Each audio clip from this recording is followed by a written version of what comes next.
Makanya saya sering nangis. Andaikan orang-orang Islam itu ikhlas dan berperilaku kayak umumnya orang, itu jadi wali semua. Karena yang qobliyah terus ya baik, yang ba'diyah terus baik, yang tahajud witir ya baik. Tapi bayangkan misalnya ada orang mau masuk Islam, kebetulan sing didelok orang seperti itu, rasido Islam kira-kira. Duha 8 rakaat. Sholat duha itu paling afdol kan 8. Duhur qobliyahnya 4, ba'diyahnya 4. Asar qobliyah, ba'diyahnya goblok kalau asar. Bukan dipuji karena salah. Maghrib sholat awabin sampai isya. Isya itu witir itu sebetulnya 11 rakaat. Ditambah ba'diyah isya berarti 13 rakaat. Itu kira-kira sing apik Islam ora sida, mergo wegah salate. Tapi baru kayak wong Islam sing ra soleh-soleh, salate pas pendak maktubah. Wah, kita Islam kok gampang. Sik rokokan, bareng komat pateni melok salat. Bar salam balik nang rokoke dirokok. Yang sangat saya hormati, yang sangat saya kagumi Kiai Haji Mustofa Bisri. Sedanten para habaib ingkang kula hormati, wabil khusus Habib Hasan Asgaf ingkang saya hormati. Mas-mas kawula keluarga teng mriki ingkang kula hormati. Yang masih haru nangis dawuh Gus Mus monggo diterusaken. Mergi ceritane niku mengharukan betul. Kula bagian sing santai mawon. Jadi di antara yang disesali Sayyidina Umar itu justru kesolehan Abu Bakar yang berlebihan. Karena nirune terus kangelan. Terus kalau mau ngertos nih kelakuannya Mas Amak, Mas Aziz, soleh pas-pasan supaya anaknya lebih ringan, itu jadi nirunya lebih ringan. Jadi Abu Bakar ketika diangkat jadi khalifah, itu pagi harinya masih ke pasar bawa dagangan. Ditanya beberapa sahabat, kamu mau kemana? Ya mau ke pasar. Ngapain? Ya cari rezeki untuk keluarga kami. Terus, beberapa sahabat, kata beberapa sahabat, kamu tidak usah melakukan itu. Singkat cerita terus ada rapat supaya Abu Bakar itu digaji. Akhirnya digaji dan beliau gak perlu kerja tapi fokus memikirkan umurul muslimin. Tapi setelah beliau mau wafat, itu semua gajinya dihitung kemudian nyuruh keluarganya diganti. Akhirnya diganti. Setelah diganti, beliau dalam posisi wafat, segala kebaikannya diceritakan. Itu komentarnya Sayyidina Umar tuh lucu. At-ab taman ba'dak. Mbok nak soleh aja nemen-nemen, sing genti ku repot. Jadi kalau Pak Hamid itu terkenal alim, terkenal wali, terkenal donyane mustajab, ku sing repot ku putune. Kula nak gojlok Mbak Idris rawani. Mergo paman, tapi nak terus niku repot putune. Misalnya apa yang ganteng ya kalah ganteng. Apa alim ya kalah alim. Donga mandi ya kalah mandi. Pokoknya kalah kabeh. Terus repot. Mulane maca manakib niku nggih resiko sebetulnya. Kula niku cara dadi putune Mbah Hamid, iki ora wani cerita Mbah Hamid, demen diarani, lah putune kok ngene. Dadi niku nggih repot. Terus nak Gus Ipul mun nyerah mbek kula pun buat nyerah Gus dadi wali, mun kepengine wali kota mawon. Niku mun cocokan kalian kula pas kawine napa nikahe Mas Aziz. Terus babai wali tadi dekne frustasi mun frustasi. Mboten kepen dadi wali kados babai tapi terus kepen dadi wali kota. Itu kalau gak tawaduk ya frustasi memang. Kalau gak tawaduk ya frustasi. Tapi bagus lah. Karena ciri utama wali itu ngurusi amror ra'iyah, urusan apa? Rakyat. Jadi itu wali betulan maupun wali kota itu ada titik samanya, yaitu sama-sama memikirkan urusan apa? Rakyat. Bedanya yang wali betulan digaji Allah, yang wali ini digaji negara, itu saja bedanya. Tapi sama-sama ihtimam bi umuril muslimin, sama-sama serius mengurus urusannya orang-orang Islam. Saya kalau tadi saya memang menyiapkan materi yang ilmiah karena saya punya naskah nadzumanipun Sulam Taufik yang dinadzumkan Mbah Hamid, nanti saya terangkan. Tapi karena merujuk dawuhipun Mbah Mus, Mbah Hamid itu sepupu sama mbah saya, sama-sama lahir di rumah di Lasem di Al-Fakhriyah. Memang mulai dulu terkenal wali, mulai kecil. Tapi saya akan cerita dari sisi keilmuan beliau. Beliau lama sekali ngaji di Mbah Khalil Harun, jadi mertuanya Ki Bisri. Tapi lebih lama lagi ngaji di Mbah Dimyati. Mbah Dimyati itu 12 tahun. Sampai dapat julukan Abdul Juman. Juman itu satu nadzuman ilmu balaghah yang paling sulit. Jadi balaghah itu ada karangan Mustafa Al-Hulayaini, itu yang bentuk nasar itu masih gampang lah. Ada Jauharul Maknun itu masih gampang. Setidaknya bisa dianggap gampang. Kalau nggak gampang ya dianggap gampang. Tapi yang paling susah itu Juman. Saking susahnya itu nggak ada yang bisa nyarai. Akhirnya mu'alifnya nyarai sendiri. Itu namanya kitab Ukutul Juman. Tadi didol gak payu, akhirnya dipayoni mu'alifnya sendiri. Karena kaidahnya sudah ruwet. Dan itu diantara keahlian beliau memang tentang Juman. Seperti yang diceritakan Gus Mus tadi, diceritakan Mbah Mus tadi. Kalau orang ahli balaghah itu mengutarakan sesuatu itu indah. Itu yang dimulai para ulama-ulama dulu. Tapi ya resikonya kalau sudah menghujat, itu ya sejelek-jeleknya. Itu orang Arab itu kalau sudah benci seseorang dan membayangkan wajahnya jelek, itu orang Arab kalau bilang itu kabak roten nakarot hadik. Jadi wes koyok tletong garing sing dicucuki pitik. Wong tletong garing wes elek ijek dicucuki napa? Pitik. Jadi orang Arab itu memang ahli balaghah. Jadi kalau muji ya sundel langit, nak menjatuhkan juga sejatuh-jatuh. Dan itu ada ilmunya. Sehingga orang Arab itu misalnya muji orang baik, berperilaku gimana kalau kamu hubungan dengan orang sekitar Anda. Itu unik cara berpikir orang Arab. Karimun mata amdahu wal waro ma'i wa idza malum tuhu wahdi. Kalau saya kenal kiai, kalau saya kenal habib atau kenal orang alim, itu orang-orang mulia. Orang mulia itu cara memperlakukan gimana? Karimun mata amdahu, mesti amdahu wal waro. Sekali saya muji dia, pasti saya puji bareng-bareng orang banyak. Tapi wa idza malum tuhu wahdi, ketika saya kurang berkenan atau agak ngeritik, pasti saya kritik sendiri. Akhirnya itu jadi pola sosial yang sampai sekarang itu menopang Indonesia. Indonesia itu begitu mencintai Pak Karno, Pak Hatta, mencintai para pendiri bangsa ini. Dan ketika mencintai itu diungkapkan secara publik. Dan ketika ada tidak cocoknya, misalnya ya apalah namanya orang kan ada tidak cocoknya, ya dimpet dewe. Jadi rodok-rodok buku sundupan kira-kira gitu karena memang itu etika yang benar. Jadi karimun mata amdahu wal waro ma'i wa idza malum tuhu wahdi. Orang mulia itu orang yang kayak apa? Orang yang ketika baik atau ketika kami puji, akan saya puji secara publik, secara massal, secara masif.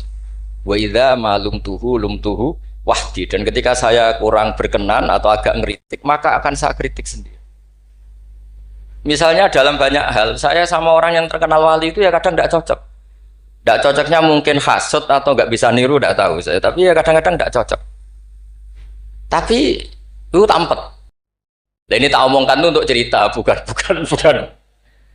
Karena wali itu ya punya rival. Ada rivalitas wali itu ya ada. Ada dua wali besar yang saling tidak cocok. Satu itu wali kalau sakit itu waduh, pokoknya sakit. Ditiliki sama wali, sama-sama wali. Kamu itu wali kalau sakit kok waduh, wali model apa? Wali itu ya kayak saya, tidak pernah sambat gitu. Kalau sakit pun menengahi. Terus justru itu masalah kamu di situ. Sok wali pakai perilaku wali. Justru saya seperti ini jadi wali karena koyok wong awam. Ini tawaduk saya. Jadi ini dua wali besar. Gocol-gocol kan. Maka kalau ada orang muni waduh aduh anggapnya wali yang sedang tawaduk meniru orang awam itu. Atau memang awam betul. Jadi wali itu ya gocol-gocol kan. Ya saling tidak cocok.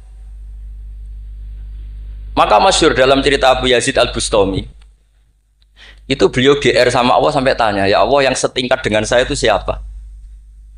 Itu dijawab yang tidur dekat kamu itu, satu kamar tidur terus, hanya sholat fardu dia bangun. Padahal Abu Yazid itu tahajud, witir, apa saja dilakukan. Tanya sama Allah, kenapa ya Allah? Kamu itu ibadah serius sama saya itu kayak nganggap saya gimana gitu. Kalau kamu udah ibadah kayak mesti saya hukum. Kalau ini tidak, nganggap saya itu baik, terus ditinggal tidur. Jadi Saya ini agak ya kalau ya tadi ingin jadi wali yang jalur-jalur gitulah, yang kayak gitu itu. Ya jalur-jalur gitu lah. Ini bisa ditiru tapi kayaknya yang sudah dikasih saya itu jadi tidak semuanya bisa niru. Karena wali ilmu itu beda, harus menjaga konstitusi ilmu. Jabir bin Abdullah itu tahu pakaian kalau orang sholat seperti ini, pakai gamis yang terhormat, pakai baju yang sangat-sangat terhormat. Itu Jabir ini termasuk minas sabiqin al awalin, sahabat Nabi yang luar biasa. Itu datang ke masjid, gamisnya dicopot, pecinya dicopot, terus tinggal satu sarung, akidan torofaihi ala atikihi. Ini cerita itu ada di Bukhari, di bab Kitabul Ilm.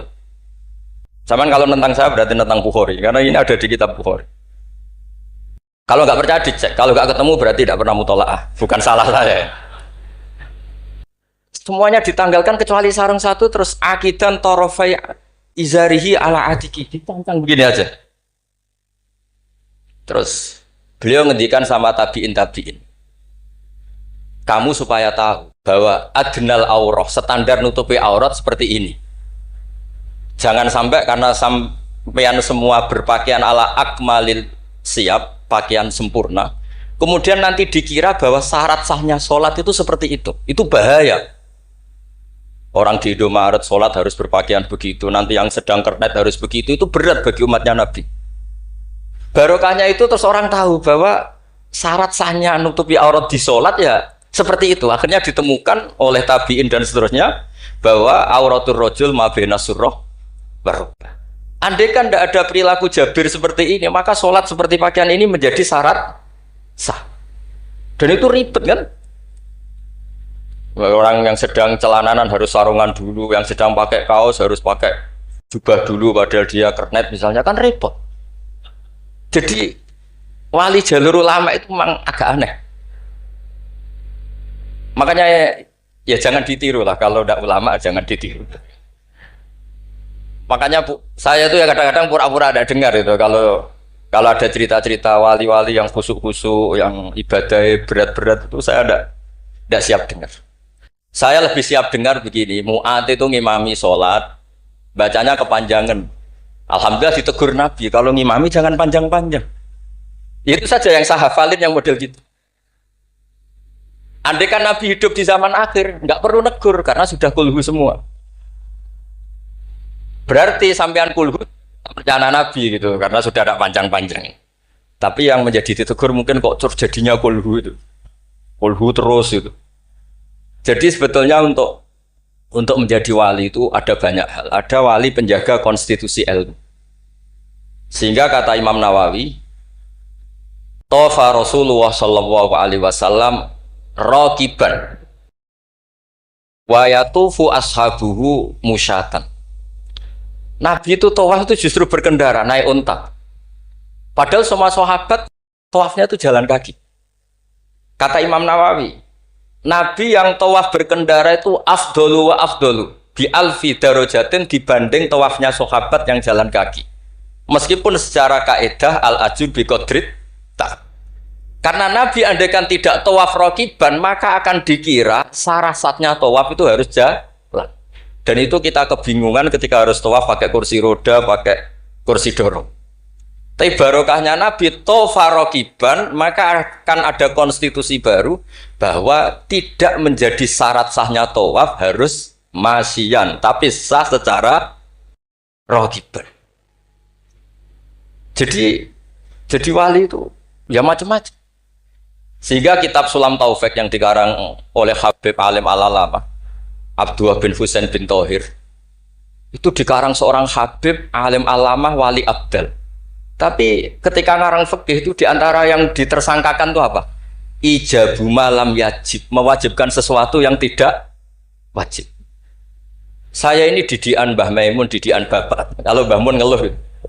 Aku sakjane ya kepengen hak santriku tirakat terus apalah. Tapi tirakat itu gak wajib. Engko nak ijabu malam yajib ra aku dosa. Akhirnya keterusan kono entah ketirakat. Jadi bagi yang tidak dirakat, anggap aja ngelakoni apa? Tidak boleh mewajibkan sesuatu yang tidak wajib. Sampeyan ndak boleh bilang santriku wajib puasa Senin Kemis. Wong jare kitab sunat kok arani wajib. Tapi resikonya nanti santri merata puasa Senin Kamis, mereka mbok arani sunat terus. Resiko mana? Tapi apapun itu ini ilmu. Sehingga kata Ibnu Hajar Al-Asqalani, dan ini kebetulan banyak yang niru, tapi kita cukup punya argumentasi untuk tidak niru. Nabi itu sama sih ingat dawe Mbah Mun. Wong lakoni kitab ya aja nemen-nemen. Nak nemen-nemen kok kowe ya kaya wong-wong iku. Gak berusaha sebut lah, ini sensitif. Ngomong iku siapa kamu tahu. Nabi itu kalau habis sholat, karena Rasulullah Shallallahu Alaihi Wasallam idan sorofa min sholatihi akbala alal hadirin atau alal musallin. Jadi Nabi setelah sholat, kalau beliau menghadap kiblat, setelah itu menghadap kemana? Ke timur, karena akbala alal hadirin. Tapi para syurrahul hadis, para syurrahul Bukhari itu menafsirkan itu tidak harus menghadap ke timur. Itu adalah bentuk maklumat dari Nabi bahwa imam setelah sholatnya selesai harus mengatakan sesuatu atau melakukan sesuatu apa saja untuk memaklumatkan kalau sholatnya sudah apa? Selesai. Kenapa itu harus demikian? Kata Imam Bukhari, kata Surahul Bukhari, orang itu berjalan 3 kilo, 7 kilo demi menangi Nabi itu jadi makmum. Bayangkan kalau Nabi tetap menghadap kiblat dengan posisi kayak tawarruk, lungguh tahiyat akhir, nanti Nabi dikira masih sholat. Dan kalau orang itu takbir Allahu Akbar terus ikut duduk, sholatnya sah apa tidak sah? Tidak sah, karena dia menggantungkan sholat dengan orang yang sudah tidak sholat. Itu bahaya, secara fikih seperti itu udah kebahaya. Karena irtibatus sholat biman laisa fi sholat, dan dia menggantungkan sholat dengan orang yang sudah tidak sholat. Dan itu secara fikih bahaya, maksudnya bahaya dianggap gak sah. Untuk memaklumatkan itu maka Nabi menghadap ke timur kalau dalam konteks Indonesia, supaya mereka tahu kalau Nabi sudah tidak sholat. Nah, Kiai-kiai Jawa pinter, penggantinya kalau madhep timur kok sawangane apa ngandani. Akhirnya madhep ngalor. Ini sudah kompromi politik, ini sudah ada ngadep netan, tapi madhep ngalor. Ada yang nggak madhep netan, nggak madhep ngalor, tapi mau astagfirullah, astagfirullahaladzim, astagfirullah. Sementing jangan tunjukkan dengan rokokan. Nah, itu nggak boleh. Jadi makanya nggak boleh membuang ilmunya ulama. Karena dengan penjelasan seperti itu sebenarnya yang paling pokok adalah pemakluman bahwa sholat ini sudah selesai, sehingga yang datang tidak menjadi makmum. Karena sekali yang datang posisi makmum itu nanti dia menggantungkan sholat dengan orang yang sudah tidak sholat. Kayak apa guru-guru kita? Dan itu bisa dipelajari dari kitab-kitab kesayanganipun Mbah Hamid. Saya dengan beliau kalau pakai keluarga, beliau sepupu mbah saya. Kalau pakai sanad guru ya misalnya saya sering ngaji sekali sama Mbah Maimun. Mbah Mun bisa lewat Mbah Zubair. Mbah Zubair dulu ngaji Kiai Fakih Mas Kumambang yang di Gresik itu. Kiai Fakih ini ngaji sama Kiai Mahfud Termas. Berarti saya kelima. Kalau Mbah Hamid misalnya ini Gus Sama, Mbah Idris, Mbah Hamid, Mbah Dimyati. Mbah Dimyati itu adik kandungnya Kiai Mahfud Termas, juga muridnya. Jadi hitung sanad itu nanti ketemu semua di Sayyid Abi Bakar Sato, pengarang I'anatul Thalibin. Atau misalnya saya pakai saya Mbah Mun, Mbah Karim Lirboyo. Mbah Karim ini sama Syekhona Khalil atau sama Mbah Hashim. Setelah itu Mbah Mahfud ya sama dugi Sayyid Abi Bakar Sato. Karena Syekhona Khalil di beberapa manaqibnya itu pernah ngaji langsung sama Sayyid Zaini Dahlan, gurunya Sayyid Abi Bakar apa? Sato. Tapi ketika masih sebagai thalibul ilmi pernah ngaji juga di Sidogiri, pernah ngaji di babah istrinya Gus Aziz ini di Kiai Nur atau di Kiai Soleh di Langitan. Jadi kesanatan guru kita ini sama. Di antara aturannya adalah tadi, konstitusi ilmu itu harus dijaga. Karena kalau nggak dijaga itu umat akan ngira itu aturan baku, dan itu bahaya. Bahaya sekali, bukan sekedar bahaya, tapi bahaya sekali. Sehingga Sayyid Abdullah bin Husain bin Thohir dalam Sulam Taufik itu, di antara pantangannya ahlul ilmi itu ijabu malam yajib, mewajibkan sesuatu yang tidak wajib. Makanya saya sering nangis. Andaikan orang-orang Islam itu ikhlas dan berperilaku kayak umumnya orang, itu jadi wali semua. Karena yang qobliyah terus ya baik, yang ba'diyah terus baik, yang tahajud witir ya baik. Tapi bayangkan misalnya ada orang mau masuk Islam, kebetulan sing didelok orang seperti itu, ora sida Islam kira-kira. Duha 8 rakaat. Salat duha itu paling afdal kan 8. Duhur qobliyahnya 4, ba'diyahnya 4. Asar qobliyah, ba'diyahnya goblok kalau asar. Bukan dipuji karena salah. Maghrib salat awabin sampai isya. Isya itu witir itu sebetulnya 11 rakaat. Ditambah ba'diyah isya berarti 13 rakaat. Iku kira-kira sing apik Islam ora sida, mergo wegah salate. Tapi baru kayak wong Islam sing ra soleh-soleh, salate pas pendak maktubah. Wah ketoke Islam kok gampang. Jek rokokan, bareng komat pateni melok salat. Bar salam balik nang rokoke dirokok. Ya sudah gitu sampai mati gitu. Kok penak, ternyata Islam itu tidak berat. Itu juga ada sanadnya. Ada seorang Arabi tanya, ya Rasulullah Islam itu apa? Khamsu sholawatin.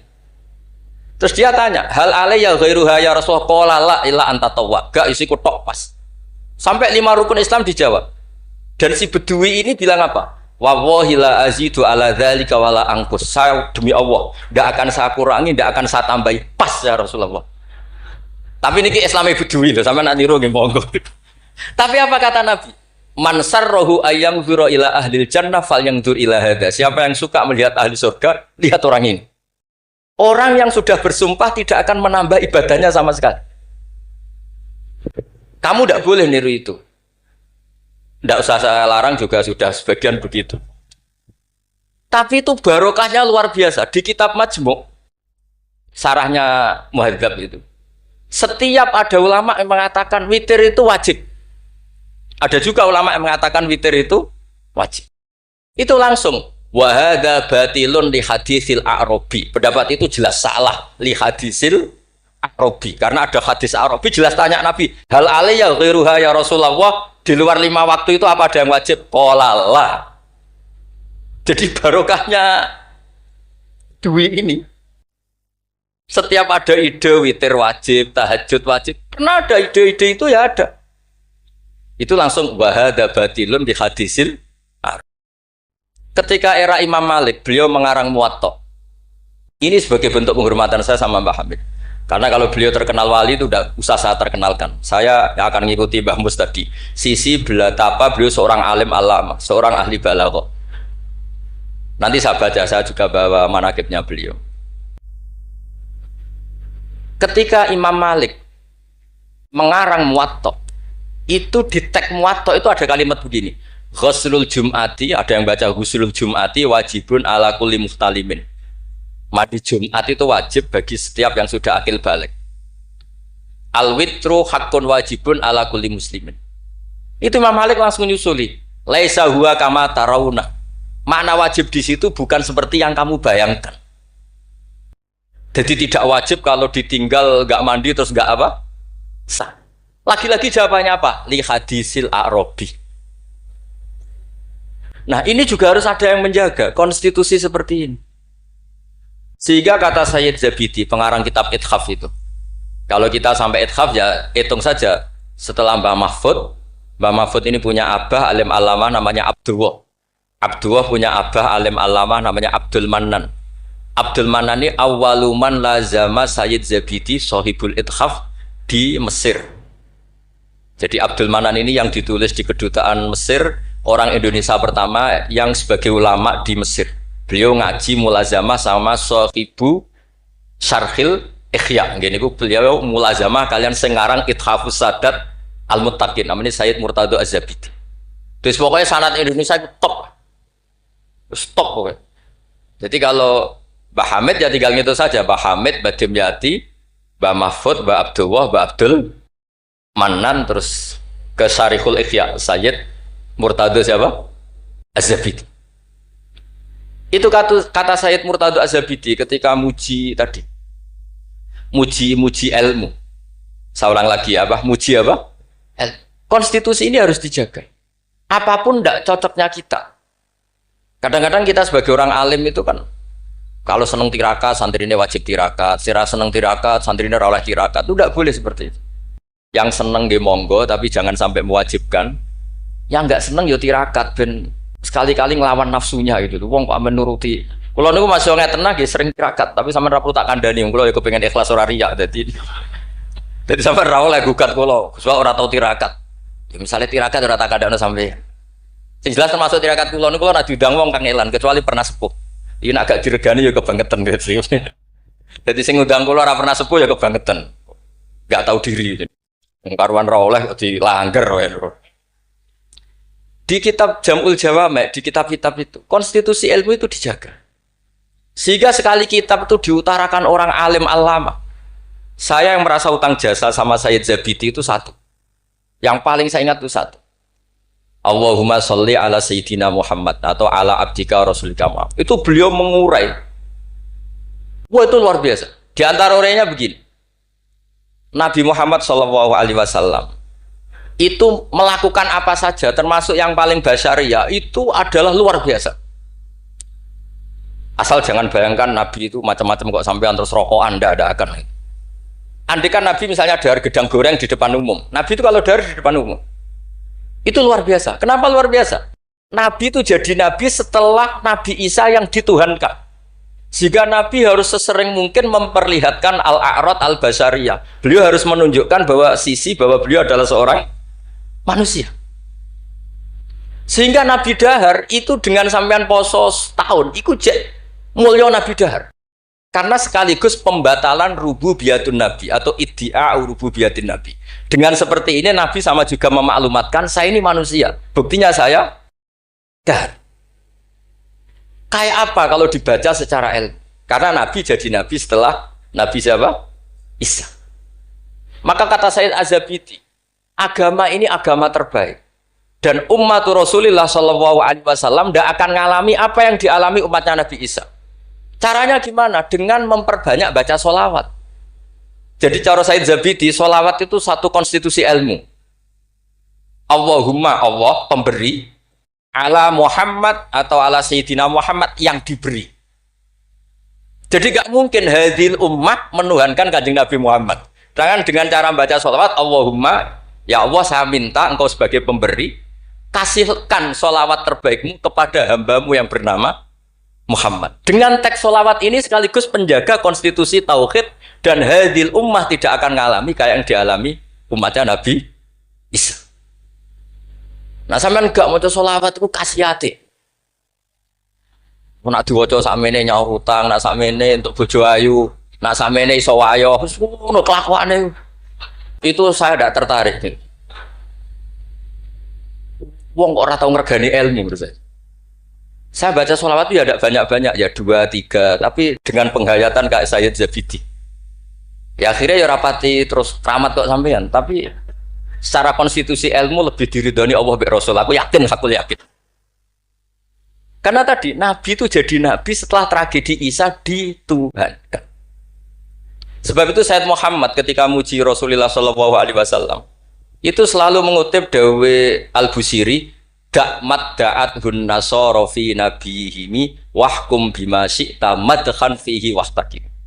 Kita semua tahu Mbah Hamid adalah pengagum kitab Burdah dan beliau sering baca Burdah. Di antara Burdah yang dipakai semua ulama termasuk Sayyid Muhammad setiap ngarang madaih itu apa? Dak ninggal nosiro ma ing perkara iddaat kang mendakwahkan hu ing mas sapa an-nasara fi nabi. Yang penting kamu muji Nabi. Aturan dasarnya apa? Tinggalkan apa yang pernah dilakukan orang Nasrani, yaitu saking mujinya Nabi Isa sampai menuhankan Isa. Itu saja kamu hilangkan. Da'mat da'athun nasara fi nabi.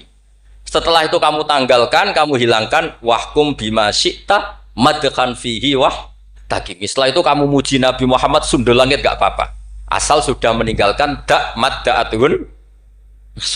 Dan itu kata Sayyid Zabidi, kita tidak usah susah-susah.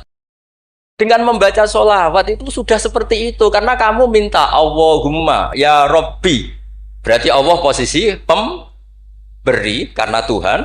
Nabi apapun ala qadru, apapun tingginya derajatnya Nabi itu posisi penerima. Sehingga kita muji Allah karena dia Tuhan. Dan muji Nabi sebagai ahabbal khalqi ilallah yang paling berhak mendapat afdholas sholawat minal. Wah. Nah coba kalau orang Islam baca sholawat kayak itu, kayak apa luar biasanya? Itu yang bisa seperti itu siapa? Lagi-lagi ahlul ilm. Kalau tidak ahlul ilmi ya kasiyate tadi. Paket ini untuk apa? Paket ini untuk apa? Ya ribet. Kalau nggak sering jalur ijazah tiang, tapi alhamdulillah terkenal ramanti terus udah buat. Sing jelas tak amuk. Sering kalau dia, Gus, nek nak maca selawat kasiyate apa? Kowe iku nabi-nabimu dhewe perhitungan. Nak maca selawat go nabi yo sing seneng, maca arang-arang kowe perhitungan, njaluk opah. Gus punyun ijazah jenengan namuk, kowe ku ora bener. Ya ono kiai ngatus kula ya ono ben wong ku sadar lah ben ora. Tapi ya ada kiai yang baik tiap minta ijazah ya dijazah. Timbang mara Gunung Kawi mendingan dijazahi sholawat. Lah itu masalah istihad, ini masalah apa? Nah ini sesi terakhir kalau vendra suwi-suwi. Ya bingung kalau suwi-suwi bagus. Ini kalau baca tentang Mbah Hamid yang ini tulisan yang di buku ini yang ini tentu sudah disahkan Mbak Idris, di sini juga ada tanda tangan beliau. Bismillahirrahmanirrahim. Wajtahada kullal istihadi khilalaha fa akhudha min kulli ilmin min ulumiddin khadzuhul awfa wa qistahul akfa wa baro'a fi ilmil balaghati wal bayani hatta istahara bi abdil juman liqudratis tidharihi abyata wa syawahida manzumati ukudil juman bi kulli jaudatin wa itqanin wa uyina akhiran mudiran wa umdatan lil ma'had wa mudiran idaratil madrasah allati unsiat di awali maratin lil ma'had. Jadi beliau itu sudah rahasia umum, sampean tanyakan orang alim manapun, pantangannya mesti maca juman. Wes wah wong alim sak Indonesia lah, kon ngorek juman mbok opae sak miliar mikir yakin. Pemene nak sing ngaji kula. Nak sing ngaji wong goblok mungkin wis rada aman lah napa. Tapi nak sing ngaji padha wong alime mesti mriyang. Iki macane man tamin. Apa manna?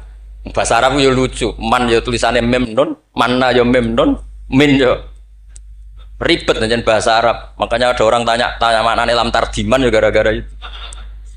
Gus maknane lam tardiman opo? Jebule lam tarodaman. Ram taro ora ningali sapa mar'ah daman ing getih diwaca langsung lam tardiman. Pusing. Kene. Karena syaratnya jadi orang alim itu dua. Satu punya guru alim, dua punya murid alim. Di guru alim tok iso istirahat. Mergo kok muridnya bodoh iso dibodoni. Tapi nak sampai di guru alim, di murid alim meriang. Lho kula bayangno dadi badhe nyati termas meriang. Mbah Hamid mriku pun alim nate ngaji teng Mbah Khalil Kasingan. Mbah Khalil Kasingan itu tesih Bae Mbah Mun. Orang yang sarang Mbah Khalil Kasingan itu yang sarang Khalil Harun. Adikipun Mbah Umar Harun. Niku menantu saking Mbah Ghazali pendiri Pondok Sarang. Malane Mbah Mun nak dibali Gus Mus Sulik Mustofa mergi jan pernah sepuh. Sepuh niku, sepuh Mbah Mus. Niku Ibnu Hajar Al-Haytami. Niku muridnya Zakaria Al-Ansori. Zakaria Al-Ansori di guru jenis Ibnu Hajar Al-Asqalani. Nak ape ngaji yo meriang, mergo kon maca. Ah, waca. Gurune alim alama. Nak ape mulang yo meriang, mergo muridnya alim. Aku nak ora bener diguyu Ibnu Hajar Al-Haytami. Dadi dhekne udah guru alim, dhe murid. Makane sumpek. Dene Zakaria Al-Ansori sumpek. Masyhur beliau. Lima da kunta aliman hatta staharta bi Syekhil Islam. Jape li anni dukiktu bena hajuraini masyhur. Aku digebek watu loro. Ya aku nak ngaji yo sumpek perkara di guru alim alamah. Nak ape mulang yo sumpek mergo di murid alim alamah. Ya meriang. Jadi akhirnya yo nak ngaji yo mutolaah, nak ape mulang yo mutolaah. Mergo muridnya pinter terus. Zaman itu terkenal Ibnu Hajar Al-Haytami, alim alamah. Wong karangane luwih akeh dibanding gurune. Jadi mulane di murid orang alim ya barokah maksudnya sampean gue. Jadi aja men ngeluh murid kok gak alim-alim, iku Allah sudah nyediakan berkah. Kena muridmu alim iku meriang. Mulane sing syukur sing syukur uripku sing syukur ora usah bayangno sing aneh-aneh. Gus kula men di murid sing alim-alim. Allah ndak menyediakan itu. Nah iku nyata, iku ribet. Mulane donga dikira-kira. Donga sekali ra bener iku mari trauma. Kalau soal balik cerita, Hikam itu termasuk orang yang nggak pati suka kalau orang berlebihan berdoa karena beliau cerita, ono wali tukang hamal itu tukang manol. Dia dapat uang kalau kerja di pasar tukang angkut barang. Setelah punya uang, coro sekarang ya 10.000 pulang, terus ibadah. Karena dia gak ingin kaya, wong wali kok ben sugih, ya wali aneh. Tapi nak wali kok ora sugih itu ya aneh juga. Karena nak kepen sugih berarti toma, nak gak sugih berarti rapati durusi pangeran. Padahal waqat qala ta'ala lidunya ukhdumi man khodamani. Ana sing maca ikhdami man khodamani. Kalau tak waca loro ben ketok isane ngaji, mergo guru. Kula niku ya ribet. Kula niku mboten pamer alim mboten. Justru kula ngetokno alim ngregani guru-guruku. Nek kula ora ngetokno alim kan wong murid Mbah Mun kok ngono. Dadi kula niku ya rada sombong tapi niate sae. Kan yo Gus Idris isin misale ponakan kok gobloke ngono. Dadi niki kesawakane sombong tapi niate adab nih. Mboten niki jujur mawon. Dadi kadang wong sawangane sombong hakikate iku adab. Cara bapak ngoten. Dadi wong iku sawangane sombong tapi apik. Ya mergo wae saking tahadus bin. Wong nak wali tenan mesti Allah dawuhna ning donya ukhdumi man khodamani atau ikhdami man khodam. Wong sing ngurusi aku iku ngurusi. Makanya mesti atat dunya wa hiya rahimah. Wong wali iku mesti donya teko meskipun dia ndak seneng. Lane sing nawani mobil Mercy kayak Hamid zaman iku Mercy mewah-mewah mobil nggih kuat. Ya rapati ana cerita butuh difatihai untuk punya mobil. Dan Mbak Bisri luar biasa masih konco ngakoni nak dongane Pak Hamid. Mantap. Meskipun yo sering bodoni Pak Hamid Ki Bisri, masyhur ceritanya. Ki Bisri nanti diundang teng mriki mboten disangoni Mbak Ki Hamid. Umur kok konco. Wis dah aku ra mbok sangoni klambimu tak pek. Bareng dipek dibeto teng Kasing teng Rembang mriko didol mbek mukhibine Pak Hamid. Payune luwih larang timbang hargamu balik. Zaman itu misalnya umumnya balik dipangoni 1,5 juta, itu payu 3 juta. Yo gak ono cerita ngoten enten WA, Ki Bisri kalian Ki Hamid ora tau WA-an. Bareng Ki Bisri sowan mriki, susuke Kang. Dadi dhisik wali ya rileks guyon santai. Dadi singkat cerita niki hamal niki ndonga ya Allah kula niku wali, mau kepengin mangan sak piring kok dadi khamat. Kula niku sukani rezeki sing ora usah kerja. Walhasil beliau itu udhuiyah sarikon di dakwah dia mencuri terus di penjara untuk jatah mangan tiap hari untuk jatah mangan. Gusti kenapa harus penjara? Kan kamu minta rezeki tanpa kerja. Gak iso sampai pangeran ralat doa mboten sakit. Mulane ndonga niku aja yo sing ana sunah Rasul mergo nek sekali keliru niku ribet. Mulane kula nate wonten tiyang melarat wedok elek kebetulan niku rayu. Yo dongano Gus, dongano bojo kula niku sugih. Aku ya tak jawab. Sampean siap nak bojomu sugih? Maksudnya nak sugih iku mesti pertama digenti ku omah. Bariku mobil. Bariku mesti dievaluasi ku sampean. Omah wis apik, mobil wis apik, mau karek sitok. Kok penumpangnya ngene. Akhirnya mun Gus Rafsah. Dadi donga iku ya kudu dipikir lho. Lho coba setelah potongan wong lanang gak padha wae lah susu. Coba ketika omahmu mewah, mobilnya mewah misalnya Alphard sing mlebu seperti itu gak usah dijelaskan itu. Coba apa yang kira-kira dievaluasi?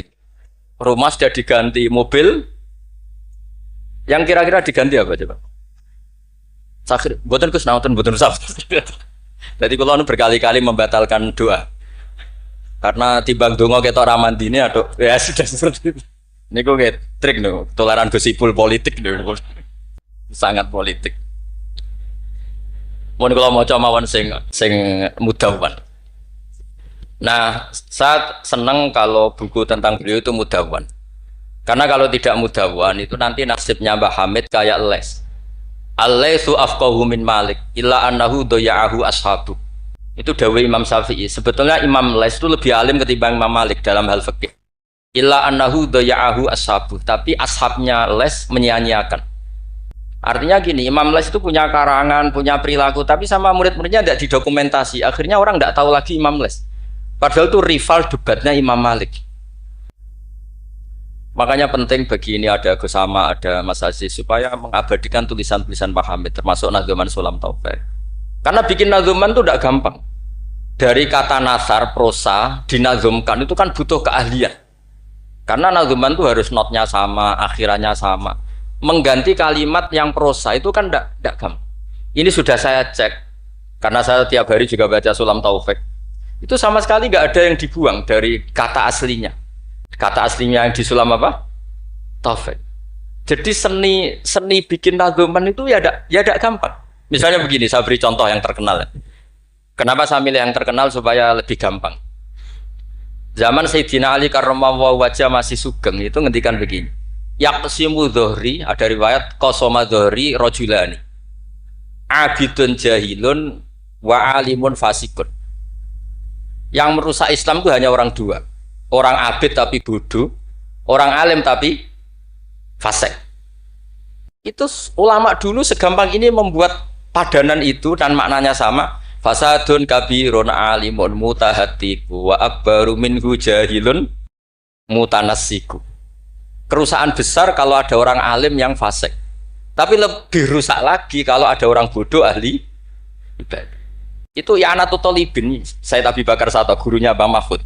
Berarti Mbah Hamid, Mbah Dimyati, Mbah Mahfud, Said Abi Bakar apa? Sato. Berarti guru keempat. Itu punya cerita. Kenapa orang alim yang fasik afdalu min jahilin mutanassik atau min jahilin abidin? Terus dua orang ini berdebat. Ya apik wong bodoh lah, piye ahli ibadah. Tetap apik, mula wong alim tapi fasik. Dua orang ini akhirnya sepakat. Marani wong bodoh sih. Marani wong bodoh ya pasti ibadah jenenge wong bodoh. Ibadah. Dua orang ini ya rada kurang ajar wong loro. Ya fulan ana rabbuka, aku iki pangeran. Seneng aku kowe nyembah aku terus. Tapi mulai saiki wis tak bebasno. Sesuk-sesuk ora ibadah apa-apa, wis tak ridani. Aku langsung nih, hore sesuk wis bebas. Saking bodone. Umpama dekne ngaji kan ngerti. Sautu wa harf iku Allah nak ngendikan gak nganggo sautun ka sautil adam. Umpama dekne tau ngaji kan Allah iku mukhalafatul. Ora mungkin Allah kok diswara kaya ngono iki ora mungkin. Tapi matur nuwun Gusti, matur nuwun Gusti. Mulai sesuk kula mun mboten salat malih. Menang sing sitok delok bodho. Wis, akhirnya golek wong alim sing fasik. Delok pas mabuk jenenge fasik. Mabuke jenenge masjid bisa. Wong alim piye-piye dhewe bau-bau masjid. Mabuk ning masjid. Seneng sing sitok. Wah, satu-satu berarti mergo sing mau bodho sing sitok mabuk. Seneng sing dia pendapat ya apik wong abid sing bodho timbang alim fasik. Mergo pas mabuk. Oleh muni ya padha kok pager. Ya fulan. Ama tastaqi minni ana rabbuka. Mbok wong diisin to ambek aku iki pangeran ndelok kowe kok amen mabuk. Si wong alim mau masuk mabuk iki jadi sisa-sisa alime. Golek pedang. Ya fulan ulimukal ana rabbak. He fulan tak ulang pangeranku sapa? Ono pangeran kok nyuwara. Dibedhek. Artinya dekne cek memenuhi definisi ilmu nak wa mukhalafatul lil khawatir. Wis mabuk lho cek waras. Ya maksudnya nak iso ya aja bodoh, aja ngono, maksudnya nak iso. Tapi ini kalau cerita tentang Mas Sama, tentang Mas Aziz ini mas-mas kula sedanten. Enggak gampang. Jangan kira terus ini hanya nukil, enggak gampang.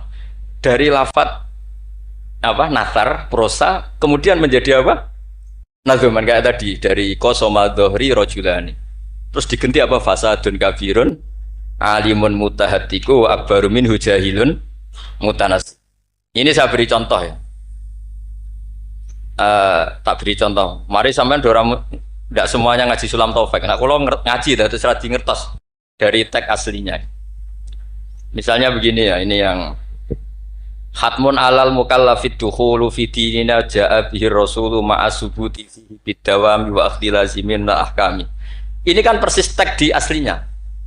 Sampean siapapun yang ngaji Sulam Taufik pasti tahu.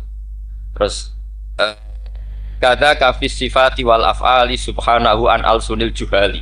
Ini mengganti ta'ala amma yaqulu na'uluwang kabiro. Ursila rahmatan ilal makhluqi turran wal ma'rufu bil masduki. Ini berarti pengganti kata rahmatan lil alamin. Terus ini yang yalzamu kullu muslimin ayyamna'a islamahu wa saunu amma qata'a min qaulin aw fi'lin aw i'tiqadi wa walladhi yatuna birtidati. Ini kan waqad fasya tasahulul kalami fi zamani mukhrijil islami. Itu kan di apa? Di kitab Sulam Taufik memang kalimatnya seperti itu. Wayak suruh fi hadzal zaman at-tasawul fil kalam begini sampai keluar dari mereka kalamun sing mengeluarkan mereka dari nopo Islam. Terus di sini diganti waqad fasa tasahulul kalami fi dzal zamani mukhrijil islami wala yarona dzaka dzamban fatla angkau nidzakal fi'li kufron asla. Itu kan meskipun kamu hanya dengar itu persis seperti kata nasarnya. Tapi oleh Mbah Hamid digubah, monggo Mbah Firdaus, sedemikian supaya menjadi nadoman yang mudah dihafal. Jadi itu butuh malakah. Nah, kenapa beliau punya malakah itu? Karena ketika ditermas di antara kitab yang beliau kaji itu adalah Uqudul Juman sampai punya gelar Abdul Juman. Jadi saking mulazamahnya kayak kamu kalau suka uang itu kalau orang Arab bilang Abdud Dinar. Makanya Nabi kalau ngeritik Ta'isa Abdud Dinar, Ta'isa Abdud Dirham. Jadi kalau orang menekuni sesuatu itu disebut apa? Abdul. Itu dulu Kiai Hamid ditermas sampai punya gelar Abdul Juman. Saya kira ngoten nggih pun masyhur sedanten. Assalamualaikum warahmatullahi wabarakatuh.